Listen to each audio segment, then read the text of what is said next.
না, কিছু তথ্য আমরা জানি, কিন্তু সব তথ্যগুলি একসাথে করে দেওয়াটা জরুরি। বিচ্ছিন্নভাবে না দিয়ে আমরা একসাথে দেবো, এবং আমি আশা করবো যে খুব দ্রুত একটা প্রেস রিলিজ যাবে ক্রিকেট বোর্ড থেকে, যেন এই ব্যাপারে কোনো সন্দেহ না থাকে যে ওর এক্স্যাক্ট অবস্থানটা এই মুহূর্তে কী। না, না, সেই জন্যই বলছি যে আমি বিচ্ছিন্নভাবে কোনো তথ্য দিতে চাই না। কমপ্লিট একটা তথ্য ইনফরমেশন মিডিয়াতে যাবে, সেটাই বোধহয় ভালো হবে, এবং আমাদের মিডিয়া ডিপার্টমেন্ট সেটা নিয়ে কাজ করছে। পুরো তথ্যটা একসাথে করেই আমি আশা করবো যে হয়তো খুব দ্রুতই একটা প্রেস রিলিজ সবাই পেয়ে যাবে।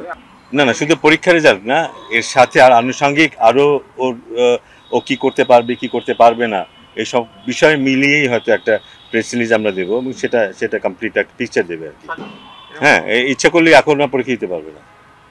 যদি দুবার ফেল করে, সাথে সাথে আর পরীক্ষা দেওয়ার সুযোগ থাকবে না একটা নির্দিষ্ট সময়ের আগে। এটা কি দুবার, মানে স্যার একবার তো প্রথমে এমনি পরীক্ষা দিয়েছিল যে ওর টার্গেটটা ঠিক ছিল কিনা, এবার যে দিল মানে আরেকবার দিতে পারবে না, এখন পারবে না? না, দুইবারের পরে যদি ক্লিয়ার না হয়, তৃতীয়বার সাথে সাথে দিতে পারবে না, একটা টাইম লিমিট থাকবে। তাহলে স্যার যদি সাকিব না পারে, মানে বোলার সাকিব না থাকে, তাহলে কি স্যার ব্যাটসম্যান সাকিব হিসেবে আমরা কি চ্যাম্পিয়ন্স ট্রফির মানে চিন্তায় রাখবো? এমনি অনেক কমপ্লিকেশন আছে জানি, সেটাও একটা বিষয় থাকে। তারপরেও একটা প্রশ্ন থাকে যে সাকিব আল হাসান যদি বল না করতে পারে, তাহলে কি তার জন্য বোর্ড তারপরে অপেক্ষা করবে কিনা? এটা মূলত মানে সিলেক্টরদের ভাববার বিষয়, তারা এটা দেখবেন। এই ব্যাপারে তাদের যদি কোনো প্রশ্ন থাকে, তারা বোর্ডের সাথে আলোচনা করতে পারেন, বাট এটা মূলত সিলেক্টরদের বিষয় হবে, এবং তারাই এই সিদ্ধান্তটা নেবেন। না, না, অসম্ভব তো অবশ্যই বলবো না, কারণ জেতার মানসিকতা না খেললে কিন্তু জেতা সম্ভব না। তো প্রথম কথা হচ্ছে যে সেই মানসিকতাটা নিয়েই খেলতে হবে।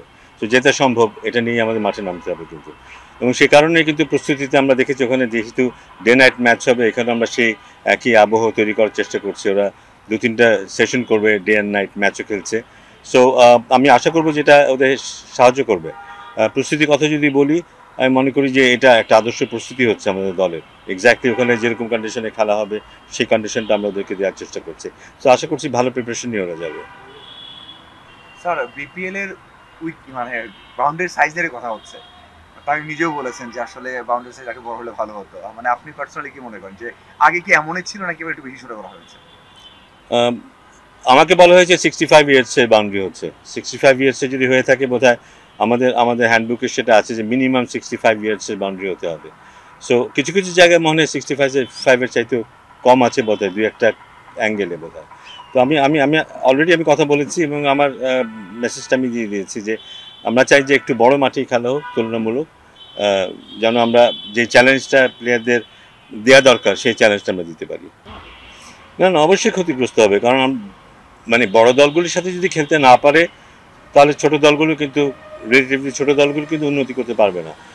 আমাদের কিন্তু সুযোগ ছিল আর একটু উপরে আমাদের অবস্থানটাকে রাখার, যেহেতু আমরা লঙ্গার ফরম্যাটকে খুব একটা গুরুত্ব দেইনি যখন গুরুত্ব দেওয়ার প্রয়োজন ছিল, সে কারণে হয়তো আমরা খুব বেশি এগোতে পারিনি সেই ফরম্যাটে।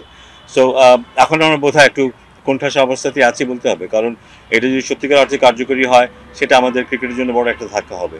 নিশ্চয়ই বোর্ডের অবস্থান থাকবে যে এটা যেন না হয়, কারণ সবচেয়ে বড় কথা হচ্ছে যে অনেক দেশ তো আর টেস্ট ক্রিকেট খেলে না, খুব হাতে গোনা কতগুলি দেশই খেলে। এর মধ্যে যদি ভাগাভাগি হয়ে যায়, তাহলে মূল খেলাটা ক্ষতিগ্রস্ত হতে পারে। সো আমার মনে হয় যে যারা এখন টপ নেশন না টেস্টে, তাদেরকেও সুযোগটা দেওয়া উচিত। এটা যেমন একদিকে সত্যি, এবং যারা সুযোগ পায় তাদের উচিত সেই সুযোগটাকে ঠিকভাবে কাজে লাগানো। বিসিবি থেকে কোন অবস্থানে যাবেন আপনারা, বা আপনারা এই নিয়ে কাজ করছেন কিনা? কারণ ভারত এর আগে ভারতকে কিন্তু পাশে পেয়েছিল বাংলাদেশ, তো এইবার যদি সেটা না হয়, বা এবার তো সেই সুযোগ না, সেই চেষ্টা তো থাকবেই। বাংলাদেশ তো ডেফিনেটলি চাইবে যেন এমন একটা জিনিস দ্বিস্তরের ব্যাপারটা না আসে।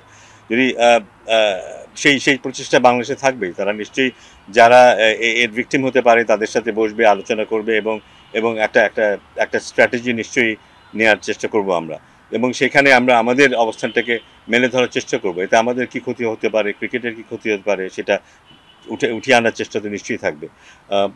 তারপরে এটা একটা কঠিন পরিস্থিতি বলতেই হবে, এবং এটা সামাল দেওয়াটা খুব সহজ হবে না। স্যার নতুন আপনি করেন প্লিজ। স্যার একটা মানে পত্রিকা যে খবর এসেছে যে সাকিব আল হাসান যদি পাস করে, মানে পরীক্ষায় পাস করে, then is available for selection, because আপনারা অলরেডি গভর্নমেন্টে ক্লিয়ার পেয়েছেন। মানে what's your take on that? Not sure about that. পত্রিকায় আমি জানি না পত্রিকা কি এসছে, বাট এটা তো অলরেডি বলা হয়েছে যে he is there.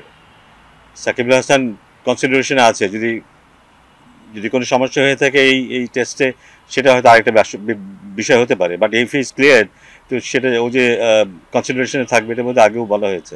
I mean government থেকে ক্লিয়ারেন্স আসে আর কি, দ্যাট মিন্স গভর্নমেন্ট গভর্নমেন্টের ক্লিয়ারেন্সের ব্যাপারটা আমি 100% শিওর না, বাট হয়তো প্রেসিডেন্টের সাথে আলাপ হতে পারে। বাট যদি হয়ে থাকে, দ্যাটস গুড।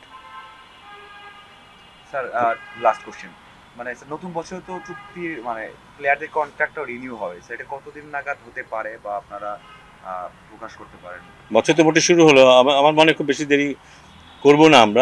আমরা চাইবো যে জিনিসটা যখন হওয়া উচিত সেটা যেন তখনই হয়, যত দ্রুত সম্ভব এটা আমরা করার চেষ্টা করবো। নিশ্চয়ই এটা নিয়ে অলরেডি কাজ হচ্ছে। Thank you.